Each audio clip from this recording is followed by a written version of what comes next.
Assalamualaikum warahmatullahi wabarakatuh. Perkenalkan, saya Ahmad Mauludin, NPM 2215 061 124. Saya dari kelas STID. Di sini saya akan menjelaskan apa yang saya sudah pelajari dan apa yang saya dapat selama praktikum sistem basis data sebanyak 4 judul. Sebenarnya di sini ada 5 bab. Yang pertama ada ERD, yang kedua ada CDM PDM, itu dijadiin satu di bab 2, dan ada SQL dasar dan SQL lanjut di yang terakhir. Mungkin yang pertama saya menjelaskan untuk judul yang pertama, yaitu ERD. Jadi sistem basis data ini kan sekumpulan tabel ya yang berelasi dan mempunyai informasi yang bisa diolah dan terdapat di database. Nah, perangkat lunak atau software yang mengelola itu semua itu namanya DBMS atau Database Management System. Nah, di sini ada contoh-contoh dari DBMS. Yang pertama ada Microsoft SQL Server, Oracle, Sybase, MySQL, Postgre, dan lain-lain.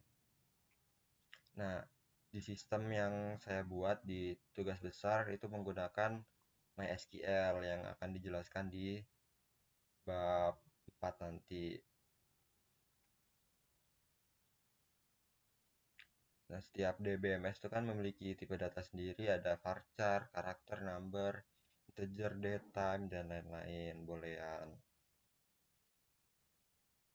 Nah, di sini ada notasi-notasi dasar pada IRD. Yang pertama itu entitas, berbentuk persegi panjang, lalu atribut seperti ellipse atau lingkaran, lalu relasi atau relation itu berbentuk belah ketupat dan garis penghubung. Di sini ada tahapan membuat ERD. Yang pertama identifikasi entitasnya dulu, ada apa aja, terus nentuin atributnya yang dijadikan sebagai key. Biasanya kalau atributnya itu atribut kunci atau primary key biasanya disimbolkan dengan underline atau garis bawah. Baru kalau udah ada atribut sama entitasnya, baru kita identifikasi relasinya, hubungan-hubungan antar entitasnya. Dan relasi itu biasanya berbentuk kata kerja seperti ini: mengelola, meminjam, dan lain-lain. Lalu kalau udah relasi udah, atribut sama entitas sudah, baru dibuat pemodelan desain perkiraannya seperti apa. Dan terakhir itu sebelumnya ada ditentuin dulu kardinalitasnya seperti satu one to many, many to one, dan yang terakhir itu ada ini melengkapi desain dengan atribut deskriptif. Jadi atributnya ya harus jelas lah. Di sini kan ada masing-masing entitas tuh lebih dari satu, pasti hanya pegawai yang ini yang punya satu atribut.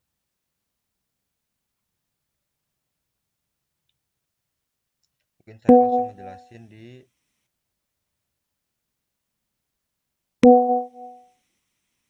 tugas akhir yang saya buat. Di sini saya membuat ERD yang diambil dari saya mengambil referensinya dari jurnal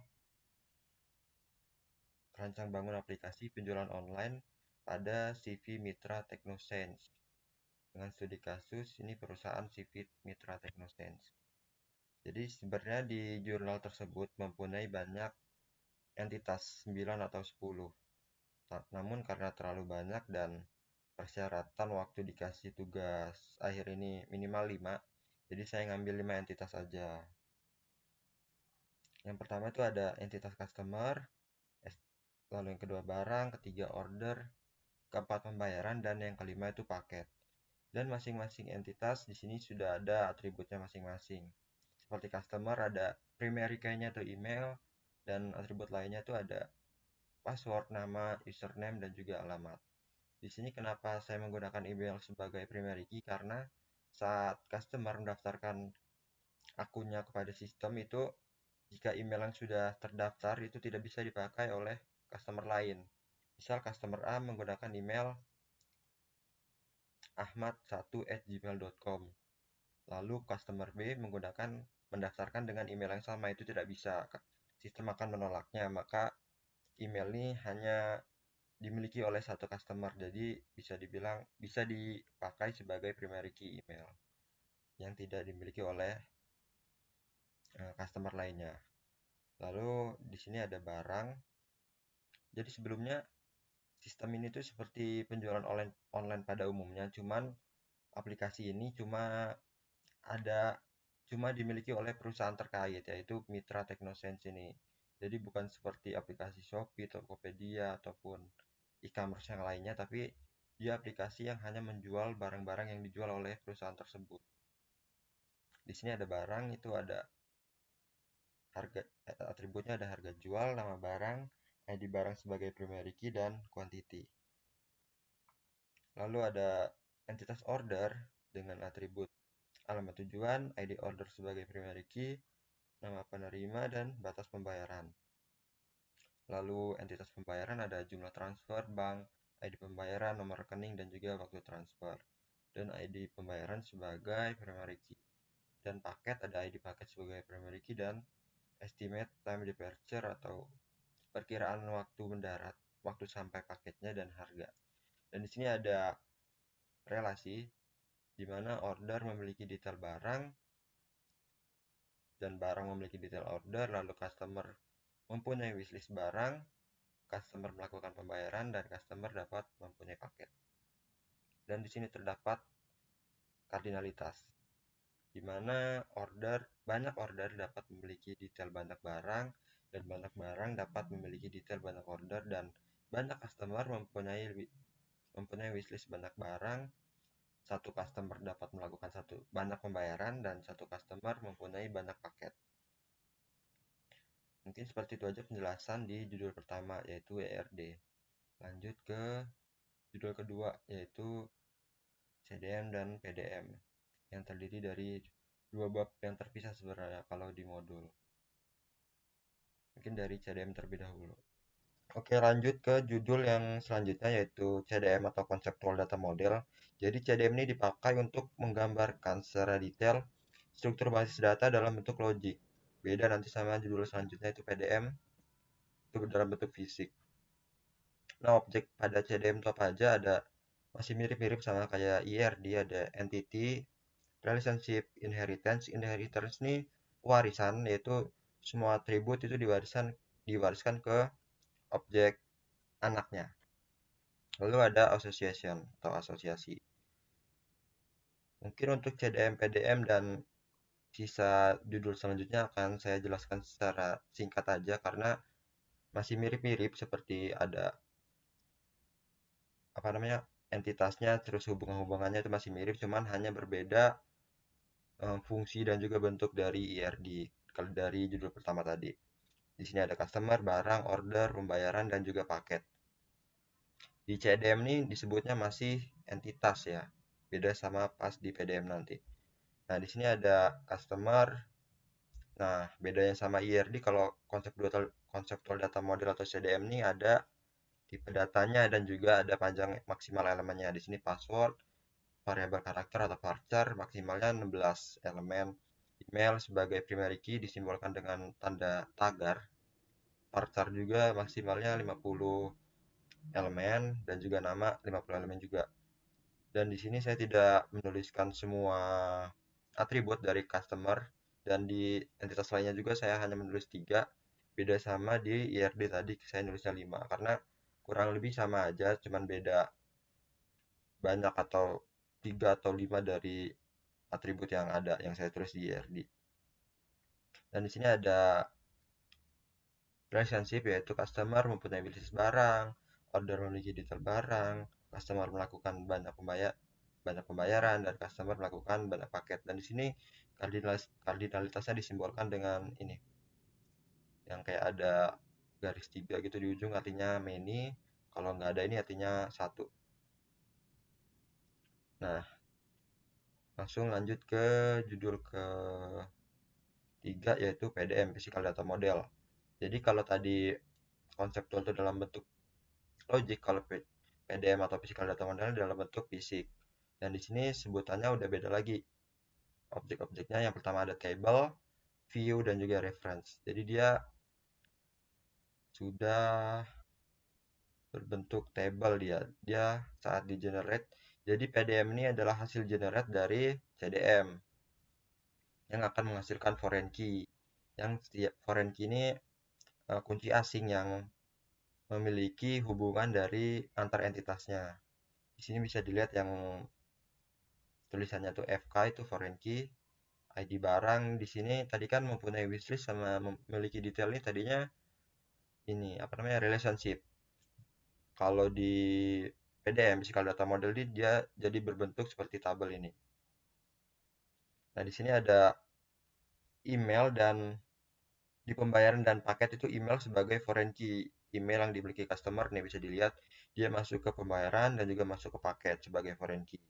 Dan di sini juga yang terhubung antara customer, barang, dan order itu foreign key-nya itu ini ID barang masuk ke memiliki memiliki hubungan dari 3 table itu. Dan juga email juga masih termasuk foreign key di antara customer dan juga barang. Dan antara order dan barang ini foreign key-nya itu ID order. Mungkin lanjut ke SQL dasar ya.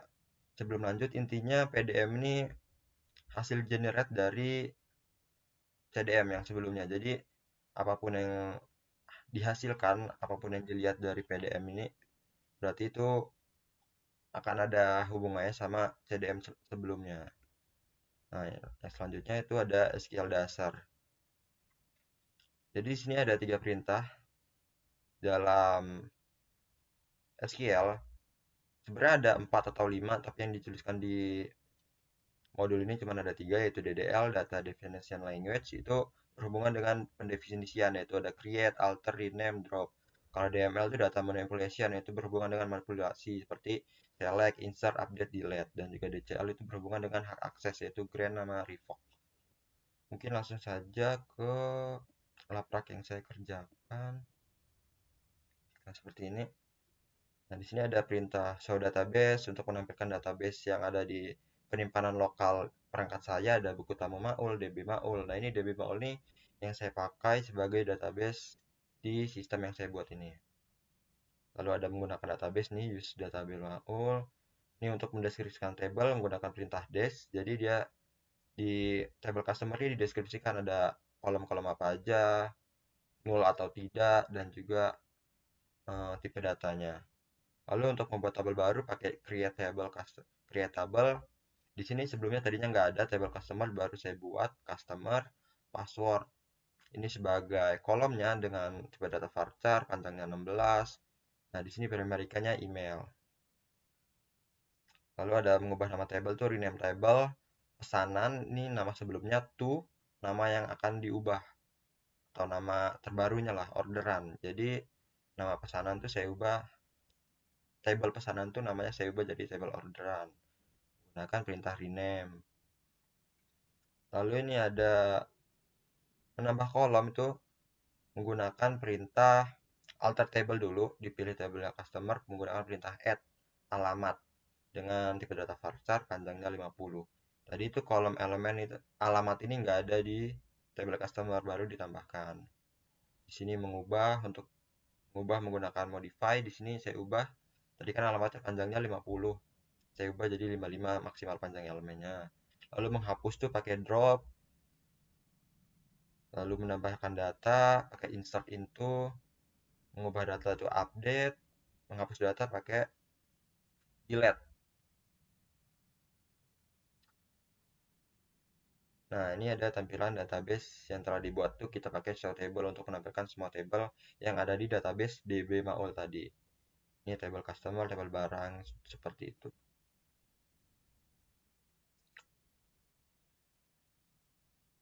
Untuk judul kelima, SQL lanjutan, di sini ada beberapa fungsi ya. Seperti fungsi himpunan, lalu ada fungsi scalar, dan ada juga teknik join.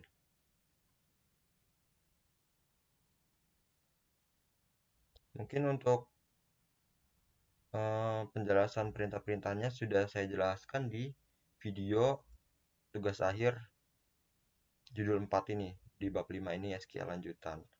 Jadi mungkin saya sedikit menjelaskan tentang teknik joinnya aja. Jadi di sini ada 4, ada inner join, full join, left join, dan juga right join. Kalau inner join itu syaratnya harus ada salah satu kolom pada kedua table yang dijoinkan itu harus memiliki data yang sama, benar-benar sama, baru bisa dijoinkan yang akan menghasilkan output yaitu eh, nilai yang sama itu tadi. Kalau full join dia semua elemen ataupun kolom ataupun nilai yang ada di table dari table A sama table B itu digabungkan tanpa harus ada syarat nilainya harus sama. Nah, kalau left join itu nilainya harus sama tapi diambil juga semua nilai dari tabel A. Misal di tabel A ini nilainya 1, 2, 3, di B ini 2, 3, 4. Berarti yang diambil tuh 1, 2, 3 karena 1 itu walaupun nggak ada di B tapi dia termasuk di left join dan 2, 3-nya tuh ada di tengah-tengah sini yang nilainya sama. Nah, itu untuk left join. Nah, untuk right join itu sama cuman kebalikannya. Dia semua nilai yang ada di table B itu diambil atau dijoinkan. Mungkin sekian untuk penjelasan dari 4 judul yang bisa saya jelaskan dari praktikum sistem basis data. Saya akhiri, wassalamualaikum warahmatullahi wabarakatuh.